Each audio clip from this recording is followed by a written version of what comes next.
Bonjour, aujourd'hui avec le Jardin d'eau, nous allons voir ce qu'il est bon de faire quand on reçoit une commande internet. Alors là, vous regardez surtout que votre colis ne soit pas ni écrasé, ni percé. Et bien évidemment, si vous avez le moindre problème, n'hésitez pas à faire des photos bien avant l'ouverture et à nous envoyer ça par mail. Alors, on va ouvrir le colis.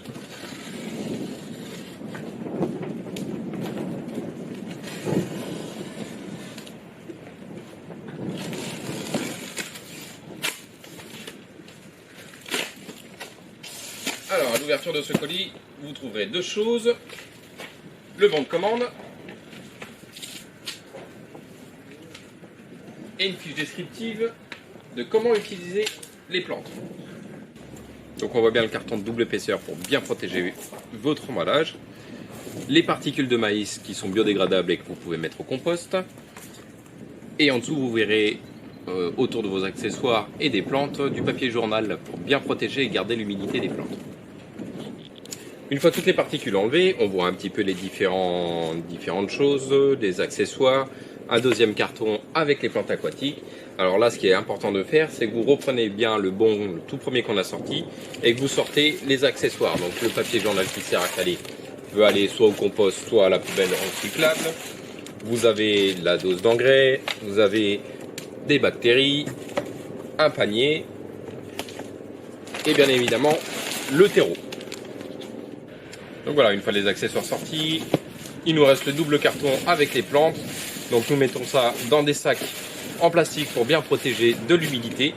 Bien évidemment, les sacs en plastique ne sont pas recyclables, mais l'eau et les sacs biodégradables font mauvais ménage. Donc là encore un petit peu de papier journal pour caler. Ce que vous allez trouver, donc c'est toujours des petits sacs en plastique pour les plantes flottantes. Ce qui est bien important à savoir, c'est que ces plantes-là, même si elles gardent un petit peu d'humidité, il faut les remettre assez rapidement dans l'eau. Ça va permettre d'une, de les rincer et de deux, de les réhydrater. Une deuxième plante, toujours pareil, donc celle-ci immergée sans enracinement. Donc juste à poser comme ça, elle va descendre dans le fond de votre bassin. Vous allez avoir les deux plantes vivaces. Donc celles-ci sont en godet et bien évidemment il faut faire attention si elles ne sont pas portées dans les médias à bien les mettre à l'ombre. Donc après on continue, on a toujours une plante en pot mais cette fois-ci c'est une plante oxygénante immergée. Donc le but c'est bien évidemment de la remettre le plus vite possible dans de l'eau. Le but est toujours de la réhydrater et de bien la rincer. Ça évite si jamais il restait après la production quelques petites lentilles à enlever. Voilà, donc on arrive à la fin, on a toujours une plante en pot. Donc celle-ci par contre c'est une aquatique mais de berge. Donc celle-ci juste un fond d'eau suffira. Vous n'avez pas besoin de la mettre directement sous l'eau. Et enfin la toute dernière, et qui pour moi est toujours la plus importante, le nénuphar. Donc pareil, le nénuphar est toujours bien emballé, avec un journal bien humide pour pas qu'il sèche durant le transport. Et le nénuphar en revanche, si vous n'avez pas le temps de le planter tout de suite, n'hésitez pas à vraiment le mettre sous l'eau, que toutes les feuilles soient vraiment immergées. Pour chaque article commandé, vous aurez une petite étiquette comme celle-ci. Donc au milieu, vous aurez le nom de l'article ou le nom de la plante en latin, ainsi que sa façon d'être transportée, racine nue, godet. En dessous, la quantité.